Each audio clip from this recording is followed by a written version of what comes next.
The rest of the story. It was a sunny July morning in 1942, 7 months after the attack on Pearl Harbor. Captain Johnny Hagin set out in his aircraft to search for big game. There were submarines in those waters, he'd heard. Johnny was sure of it. And he was right. 11 o'clock, Johnny's observer, Base 1 Commander Wynant Farr, sighted the globs of oil on the surface. That was what they were looking for, the telltale tracks of a sub. From 300 feet, Johnny went down for a closer look. It was at 100 feet that both men saw the long, ghostly shape gliding silently underwater just below periscope depth. Now, what to do? Their aircraft was armed with 2 aerial depth charges, but only 2. 300 pounds of TNT apiece. Drop one of those ash cans and miss, and the sub would dart out of range.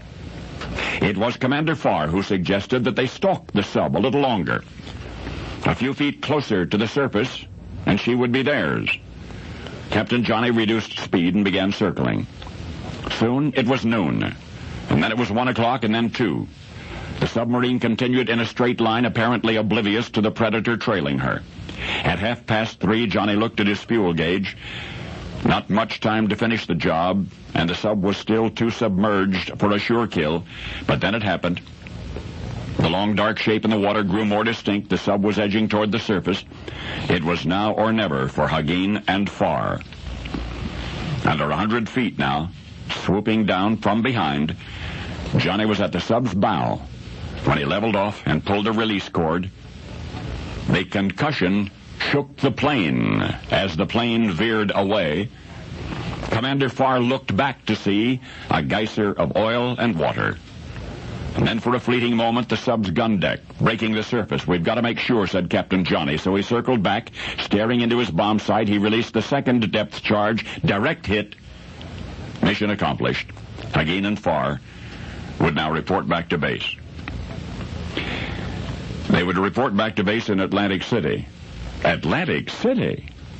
Atlantic City.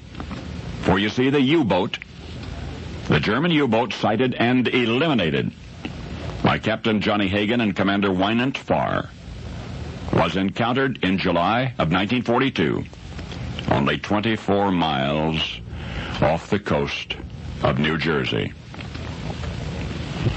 One thing more, Hagin and Farr were not even members of the United States military. Theirs wasn't even a military aircraft. Rather, it was a privately owned amphibious Grumman Widgeon with a homemade rig for carrying depth charges beneath the wings. Now, you've heard of the Civil Air Patrol, of course. The Civil Air Patrol, the CAP, vigilant civilian volunteers, flying their own birds, buying their own gasoline, paying for their own uniforms, mostly for mercy missions and for search missions for missing aircraft, but just once in a while, back in World War II, one of those seagulls would go after a sea serpent. And you have just learned for the first time about the first time. For now you know the rest of the story.